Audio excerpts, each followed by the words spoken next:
ሆና ተከናወና ሴቶቹ ተገዳደሉ፣ ማታ ተገዳደሉ። እንደ ጥፋት ያጠፋው አካልማ መነገር አለበት። ትላንትና ቪዲዮ ላይ ኤርሜላ አንቺ በስነ ስርዓት አጥፍተሻል። በስነ ስርዓት እንኳን ሳትሳሳት ይሻል። በስነ ስርዓት እያወቅሽ ነው ያጠፋሽ።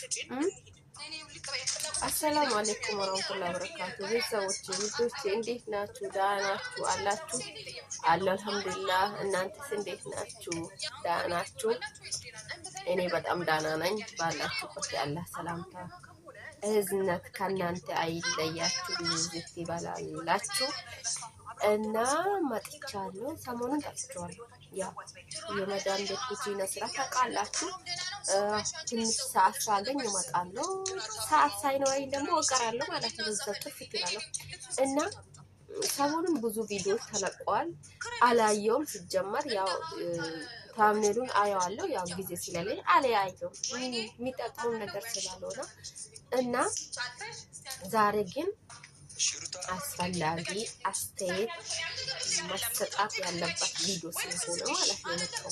ቪዲዮ ሲጀምሩ ደግሞ ላይክ አድርጋችሁ ጀምሩ፣ ሰብስክራይብ አድርጉ፣ ኮሜንት ጻፉልኝ። ከእናንተ ምንም አይቀነስባት። ለእኔ ብላችሁ አይደለም ዩቱብ ውስጥ የምትገቡት ውዶች። የመዳም ቅመሞች አንዳንዶች አላችሁ ነቂዎቹ ማለት ነው፣ የሰው እድገት የሚያስደስታችሁ እና ትላንትና አሚሩ ኤርሜላን ይዟት ወደ አቶ ሩታ ቤት መጥተዋል። ለምን? ምን ፍለጋ? አውቃሽ ነው ነገር ፍለጋ ነው እንጂ የአብርሽን ልብስ ፈልገሽ እንዳልሆነ ያስታውቃል።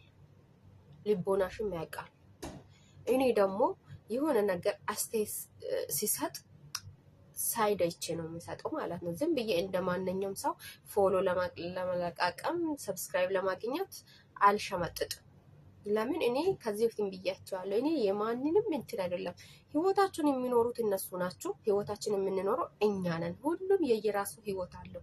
ስለዚህ ደግሞ እያየን ቪዲዮ እንዳየነው ያኔ የመሰለንን ያን ደስ ያለንን አስተያየት መስጠት እንችላለን። ስለዚህ በማታ ቪዲዮ ላይ አቶ ሩታ ላይ ምንም ጥፋት የለባትም። በቤቷ ቁጭ ባለችበት ሴት ይዞ የመጣው አሚሩ ደግሞ ወንድ ልጅ አይደለም እንዴ? ማገናዘብ ትችል ነበራ። እንዴት ነው ሩታ ቤት ሄርሜላን ይዛት የምትመጣ? ለምን?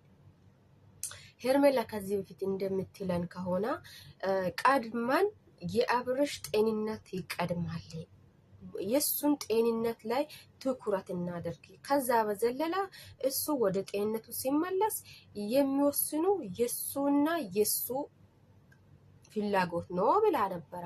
እና ማታ እንዴት ነው አብርሽ ባንዴ ተሻለው ወይስ አብርሽ ምርጫዬ ነሽ አንቺ ብሎሽ ነው ወይስ ዝም ብለሽ አንቺ ስለመሰለሽ ነው መተሽ ሩታ ቤት እንደዚህ ተካራ የፈጠርሽው? ለምን? አውቃሽ ሊሰደብ ብለሽ ነው አይደል የመጣሽው? ስለዚህ ተሰድበሻል፣ ተረግጠሻል። እንዴ ለምን?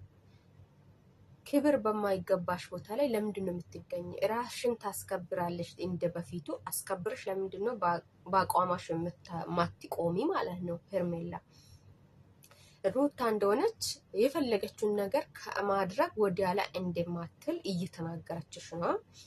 እሷ ደግሞ የፈለገችው በቃል ከአንቺ ጋር በቃ የእሷ ተንኮልና ተንኮል እስከሆነ ድረስ ከተንኮላ ደግሞ ማንም ሊያስቆማት እንደማይችል እየተናገረችሽ ነው። ስለዚህ ከማይመጥንሽ ሰው ጋር ከማውራት ራስሽን ብታስከብሪ የተሻለ ነው ብዬ ነው አስተያየት የሚሰጠው ማለት ነው። በትላንትናው ቪዲዮ በጣም ጥፋተኛ አንቺ ሄርሜላ ነሽ።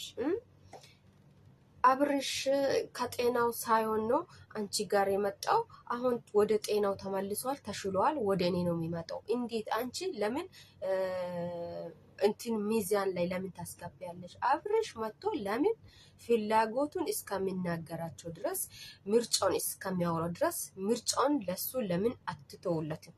አንቺ ገና እሱ መጥቶ ከአንቺ ጋር ይሁን ከሩታ ይሁን ሳታቂ እንዴት በዚህ ምርጫ ውስጥ ትገቢያለሽ?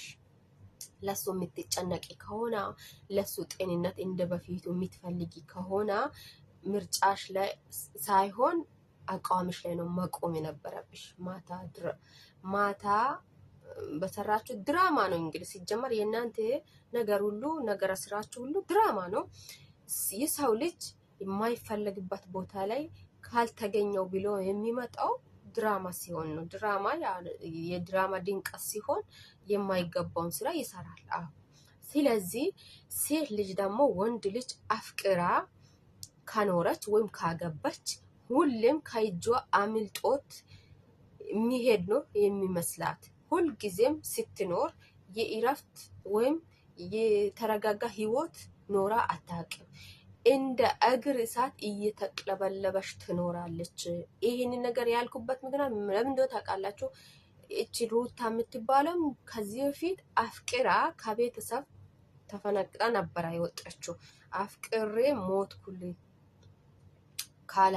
በቃ ካላገባኝ ፍቅሬን ካልተቀበልከኝ ብላ ነው የመጣችው። አንቺም እንደዛ አፍቅረሽ ነው እስካሁን ድረስ እየታገልሽ ያለሽው። ስለዚህ እናንተ አፈቀራችሁት እንጂ ልጁ በግዴታ እኔ ጋር ሁን እያለ ተባባላችሁ የራሳችሁን በራሳቸው ፍላጎት እየተቀጠላችሁ ነው የምትኖሩት ማለት ነው። ሁለቱ ሰው ተፈላልጎ ነው እንጂ አንዱ ሰው ሲፈልግ አንዱ ሳይፈልግ በግድ የሚሆን ነገር ስለሌለ ከዚህ ውስጥ ራስሽን ለምንድን ነው ማታውጪ? ሄርሜላን ነው እና ከምን እንደመጣን ከምን ወዴት እንደመጣን ታውቃለሽ እያለች የድሮን ኋላ ተመልሳ ማውራት ትፈልጋለች ሩታ።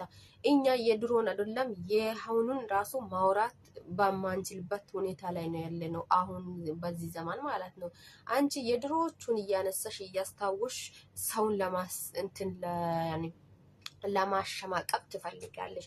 የድሮ አለፈ።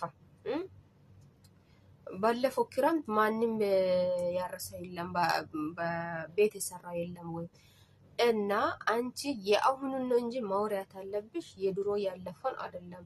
የድሮ ህይወትሽ የድሮ ነው፣ አለቀ ደቀቀ።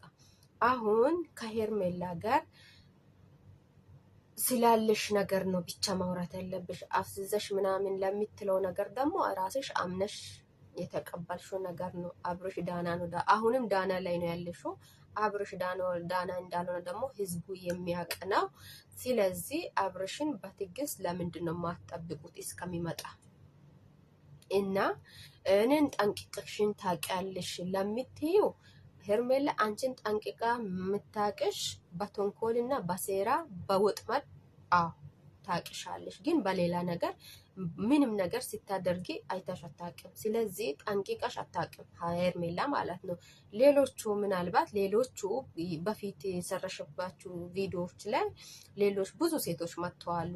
በመሳደብ በመማታት ትታወቂያለሽ። ግን ቃላትና ተግባርሽ ሌላ ነው። አዎ ከአንድ ቪዲዮ ከሁለት ቪዲዮ በዘለለ አይሰሩም ነበረ በፊት። አሁን እንደ ጽጌ እንደ መቅዲ እና ነፂ እና ብዙ ሴቶች ፍቅር መጥተዋሉ፣ ተመተሻቸዋል። ግን ሄርሜላ ከአንቺ እኩል ለእኩል እየተጋፈጠች 1 ዓመት ሞላት። ለምን? እሷ ለራሷ ፍላጎት ሳይሆን ለአብርሽ ስለምትታገል የራሴ ነገር ነው ብላ መከራከር አትፈልግም። የአብርሽ ሰላም ነው የምትፈልገው። የአብርሽ ጤንነት ነው የሚያስፈልጋት። በቃ አብርሽ ወድቆ እንዲቀር ሳይሆን ቆሞ እንዲታይ ነው የምትፈልገው። ስለዚህ ከአንቺ ጋር ብዙ የፍቅርሽ አስተማሪ ነኝ እንዳለችሽ በፍቅር ከሆነ ሄርሜላ ስለ ፍቅር፣ ስለ ክብር፣ ስለ መከበር፣ ስለ መከበር ብዙ ነገር ታውቃለች። አንቺ ያ ነገር ይቀርብሻል እና በዚህ አትያትም እና አደርሻትም ማለት ነው። ሄርሜላ ትበልጥሻለች። በሌላ ነገር ደግሞ ሄርሜላ እሷ ምንም ቢትሆን የልጁ እናት ናት። አንቺ ደግሞ ገና አዲስ ህይወት ለመጀመር ፍቅረኛ ማሞቾች ሆናችሁ ባላችሁበት ወቅት ላይ ነው ይሄ ነገር